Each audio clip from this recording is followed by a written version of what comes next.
He has worked for 24 years in the corporate sector, most of which was at HSBC, where he worked as the regional marketing head for Middle East and Africa, head of consumer products for Asia Pacific, consumer banking head of Indonesia, CEO and president director of bank economy, etc.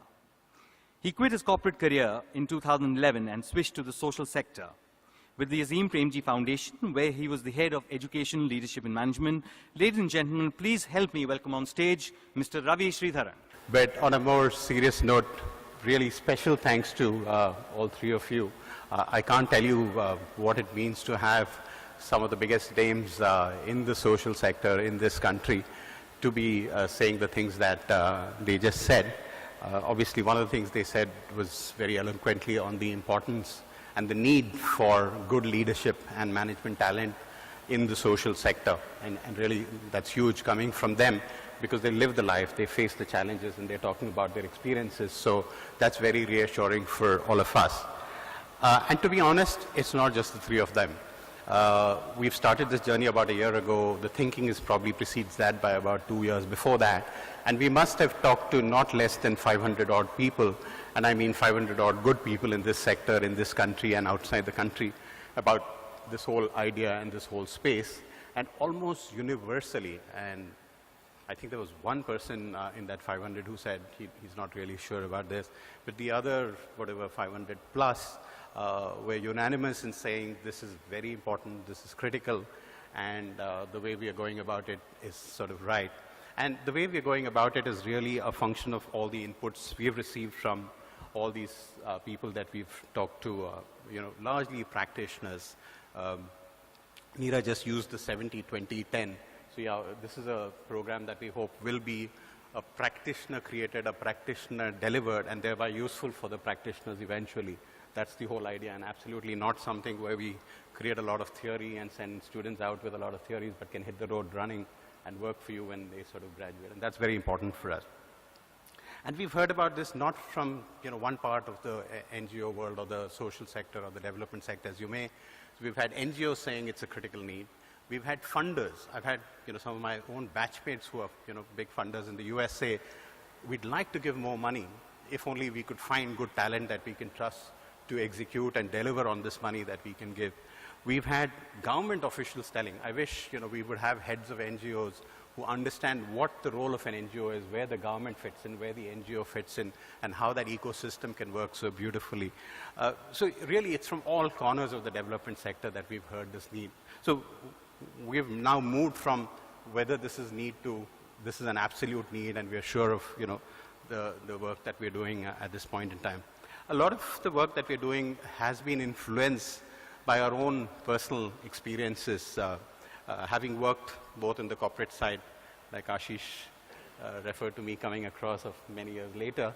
Gaurav has come in much earlier, of course. And, but we've had those experiences across both the sectors. And there's a lot of those experiences and learnings that have come in to what we are trying to do at ISDM. And some of the things is, and some of my business management friends might find this a little, what shall I say, harsh, so bear with me if I sort of border on being harsh. But honestly, the thing that we've seen is that business management and development management, and by development I'm using a very broad sort of a word, are fundamentally different. That was one huge learning for us. And they're different right at the roots of what you're trying to do. A manager or a leader in a business sector, the objective function, if I were to use a management phrase he's trying to maximize, is a mathematical, is a financial, is a modelable, is a projectable sort of a function. Whereas in the social sector, the objective function you're trying to maximize is a social objective, which is very difficult to model, to put a mathematical equation around it. I wish we do at some stage, but certainly at this point in time, I don't think we've really come around to sort of modeling how individuals and societies behave, because that's very complex. And it's a sensitive space. It needs a lot of, and the problem changes. We call it a wicked problem. When you start working on a problem, the problem has changed by the time you address the first step in that problem. So you redefine yourself. So the whole approach of a manager in the development space requires a lot of looking at it very, very differently. And that's influenced a lot of work that we're doing at ISDM. when we analyze where is, all this coming from? And if you think about it, business management originated somewhere with the Industrial Revolution. So, in Wharton is where it started, and Harvard then picked it up, and they went along with that. But a lot of those theories are grounded in two fundamental ideas. One is Industrial Revolution. This is around the time that business management came into being, and capitalism. And there's no doubt that Industrial Revolution, capitalism, has probably created the most prosperity humankind has seen. There's no denying that. Though I would argue that they have not been able to succeed in the social sphere just as much. And today, while we've also seen, prosperity that humanity has never seen before, we're also seeing inequality that the world has never seen before. We're seeing a lot of fracture lines cropping up in society. We're seeing discriminatory, issues sort of boiling out. Lots of issues, in education, in poverty, in rights, you name it. And there's a lot of bubbling up of a lot of these issues. Clearly, there's a need to look at it a little differently. There's also a clash between how, and I'm generalizing a little bit here, but how business managers look at development management and how NGOs look at development management. The business schools, that's where this idea really comes from. And we've studied, by the way, development management courses across the world, from Berkeley to Harvard to London School of Economics to in India to Asian Institute of Management to Singapore Management University. Really, we've scored the world to look at what is the narrative on development management. A lot of that narrative today is actually controlled, not controlled, I'm using strong word, is coming from business schools. And the narrative is basically business management has done wonders for organizations in the business sector. Surely, with a little bit of understanding of the social sector, it can benefit the social sector. And I would argue that that argument is flawed for the reasons I said a little earlier. And on the other side, interestingly, if you talk to people in the NGO space, where I've been for the last 6 odd years, for them management is a bad word. Generally, if you go into the NGO world and talk to people, oh, those are the guys who created all these problems. Keep management as far away as possible from, they're the capitalists, they're the extortioners, they're the, all the bad things. And then I have this long discussion on, if you look at management as a verb, as something that helps you do whatever you want to do better, in more sustainable ways, in more scalable ways, then surely that management is good. You can't deny that is not good. So let's move the discussion from, okay, business management may not be appropriate for this sector, but surely some management is. So let's figure out what is that management. And that's where really this journey of development management started. So unfortunately, we are not able to copy and paste the program over here. There isn't really something that we've seen. Sorry, I thought there were slides coming up there. That was not meant to be. It's just meant to be a prompter for me. There isn't a theory out there. So we need to build it up from the ground. So we studied institutes like National Institute of Design. They were the first institute that taught design in this country. So we said, well, before that, there was no idea of how do you teach design. So what did they do? Because we're trying to do something similar. If there isn't development management out there, how do you go about teaching it? What they did was they got the blacksmith in, they got the dancer in, they got the artist in, and they shared their experiences with their students in the early years. And in some senses, that's what we want to do. We want to get the practitioners in. We want to get Ashish, we want to get Vidya, we want to get Neera into the classroom and share their experiences. And we'll build a theory from that. And anyway, in this space, there is no precise ways of doing things. You can't come up with 3 ways to solve hunger. It doesn't work that way. The society doesn't work that way. So hopefully students will go out with a very different way of looking at it. It's not all very causal. It's all evolutionary. It's all dealing with the wicked problem. And it's a very different mindset that you sort of want to build. So we're going to build it from the grounds up.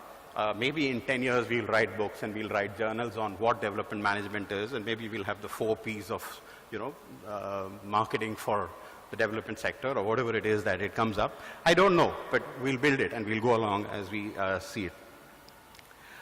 One of the things that we're very conscious of, and a lot of my friends said this initially, why don't you go to IIM Ahmedabad and, sort of ask them to do this program there? We've consciously moved away from that. Actually, at one stage, even we talked to Ashoka and said, how about sort of having it housed in Ashoka? And these are great institutions, except that we believe, and we strongly believe now, that we have to put the spotlights on development management. If you allow development management to become this specialization in management, and some of us at Ahmedabad have seen this, it's very easy to become a poor cousin. And I hate to say this, but IRMA is one of the best institutions in this country, created by some amazing people, including Tushar Shah, who's on our board, who worked with Verghese Kurian when it was created.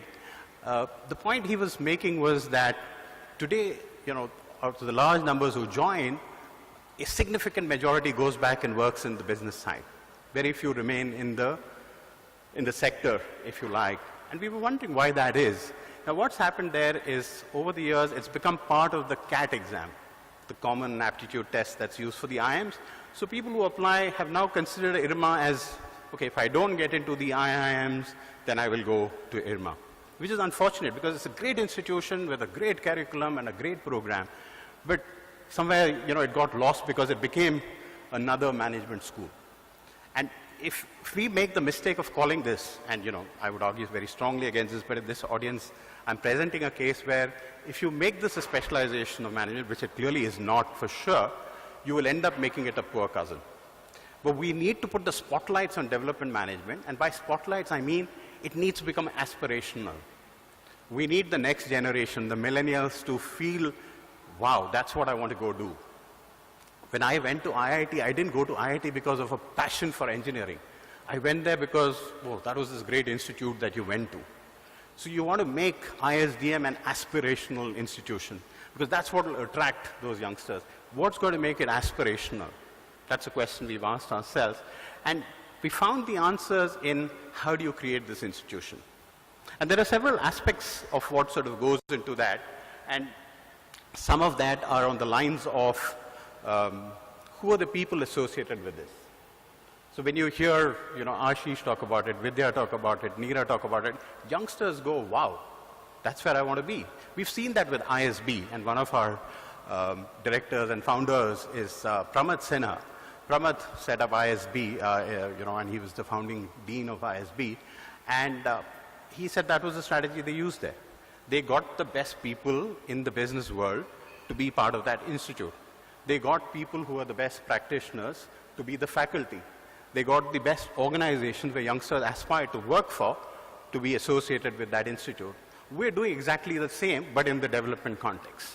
So we've got some of the best people associated with us. We've got some of the best organizations, people would love to work associated with us. We've got some of these people coming to teach, in this institution, and that's the model we are following. If you look at our vision and our mission, it's all about creating an ecosystem. So we put our vision as a very simple line, which is to change leadership and management practices in the development sector. It's actually borrowed from IIM Ahmedabad's line in the early days. They changed it later, but Vikram Sarabhai had said in his dream it was to change management practices in the business world. We've sort of adopted that and said we want to change leadership and management practices in the development sector, and obviously change it for better impact, better scale, better sustainability, and so on and so forth. And this requires building an ecosystem. And by building an ecosystem, we mean it's not just about an institute offering a program. There are actually examples of institutes in the country that offer a program like this. But after 15, 16 years, they're running with about 15 students. And probably most of you in the sector don't even know about these institutions.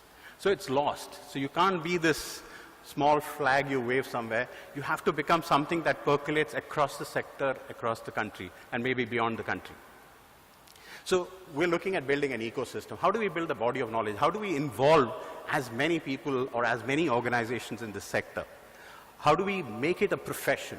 How do you make it something that youngsters prepare for, study for, train for, and then go and work? It's not something you just walk in out of the goodness of your heart. So it's all about building the whole ecosystem, and we are on a journey to build a whole ecosystem for that. And there are many years to go, and we've got plans. The initial plans are about a postgraduate program.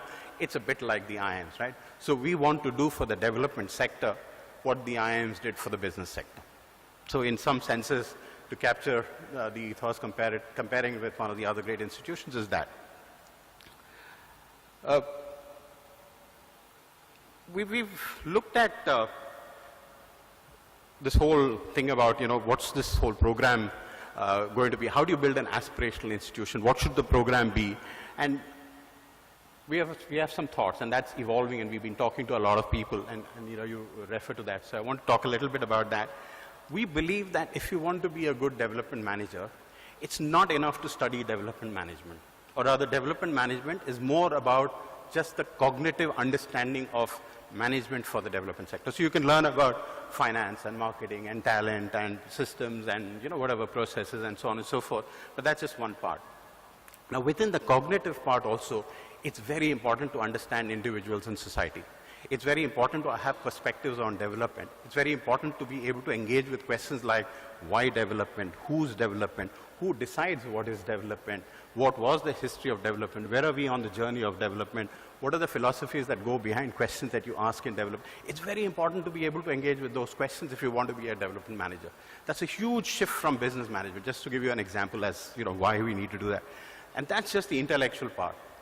And in our view, there's three parts to this. One is the intellectual part. The second is the contextual part. It's very important that this work is contextualized in the society that you're working. So the way we're going to do this program, almost all our faculty are going to be practitioners. So everyone who's going to come and teach in a class is going to be a practitioner. Even if he's from a university or she's from a university, she will be somebody who's already engaged in the sector. So the language you bring to the class is a practitioner's language, which is a huge departure. The method of teaching is going to be case study based. So pretty much everything that we will be talking will be a real case study, and we're hoping to write a lot of case studies and create a whole chest of case studies in the development sector. We have this whole, out of the one-year program, which is for about 50 weeks, 25% of the time the students will be out in the field. The other 75%, they're already engaging with field practitioners, with field case studies, but 25% you're physically out there. So somewhere at the beginning of the term, you go out on what we're calling a Realize India program. So you go out into a district. India's administrative system works on a district model, so you need to understand how that works.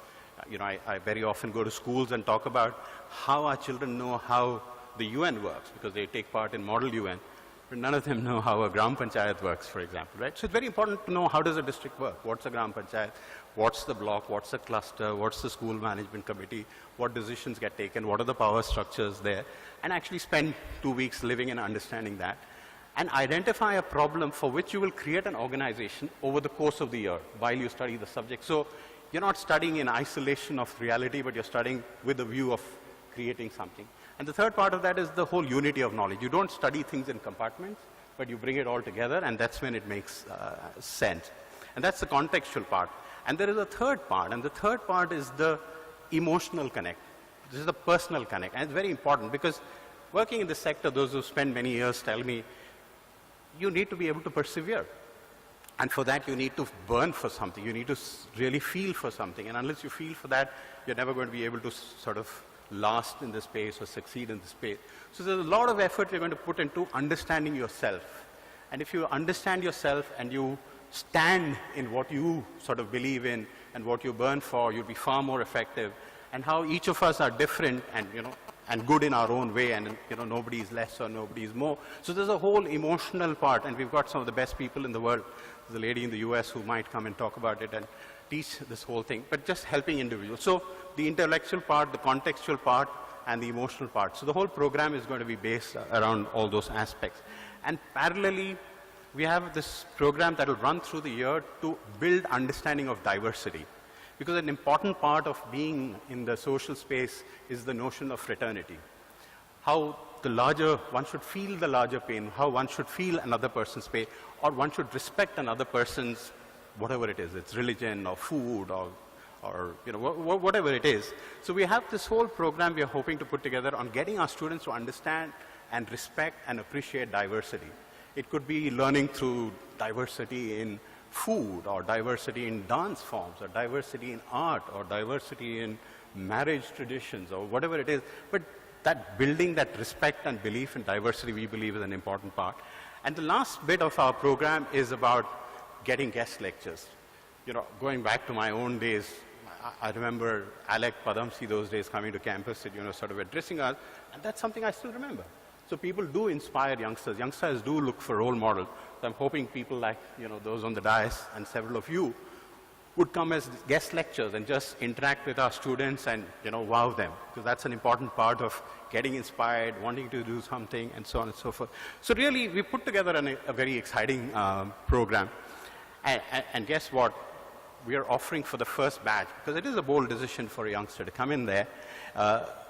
We've got more, we can almost guarantee jobs. So before we even put the program, we went and talked to, people like Vidya. She said, we'd love to hire students from an ISDM. And that was great, because even before we started our admissions, we probably got more than 60 jobs. Our first batch is going to be 60 people. We've got more than 60 jobs lined up, because we believe that's important for a student to know, okay, what sort of jobs will I end up doing after I do this sort of a course, which is a new course. It's not certified, it's not under a university system or anything like that. So we've got jobs. And for the first batch, learning from something that Young India Fellows did, it's going to be a 100% tuition waiver. So it's a great course. There are jobs literally waiting, and there is a scholarship. But what we need is to get some really good students who will make a difference to the organizations that we just talked about. And that's really an area where we could do with your help. Honestly, that's an area we really can do with your help, where if you can spread the word about this opportunity for youngsters to be able to take advantage of this opportunity, go on and be the change, and so on and so forth. That would be really wonderful. Of course, you could seriously consider sending youngsters from your own organizations. We were recently talking to Wilgrow, and they were saying, some of our younger, sort of staff want to go out, want to learn. Maybe I will just send them for a year to, study this and come back and, become an even better person in their organization. And the third and interesting one, and I think Vidya was talking about it once, is about, so you might be funding, some NGOs. And out of that funds, if you can take a small portion out, and of course, right now you don't even need money because it's all 100% scholarship, is to send some of those people to come and study in a program like this and go back. Because if you're able to get good students to come and study here and go back into the sector, the one thing we don't want to do is end up with students going back either for applying to universities abroad or going back and working in rural India in one of the multinational consumer goods companies. That would be a disaster. But if we can get students who are really bright, who want to go back and work in this sector, we think we can make a huge difference to them. And that's an area where really, I think, we could get a lot of help from you. So I really want to stop there and really thank you for being a wonderful audience, and look forward to associating with each of you, because we believe we're building this institution and this program on collective wisdom. It cannot be 4 people or 10 people or 20 people or 40 faculty putting this program. It's the collective wisdom of as many people who are involved in the sector that will make a difference.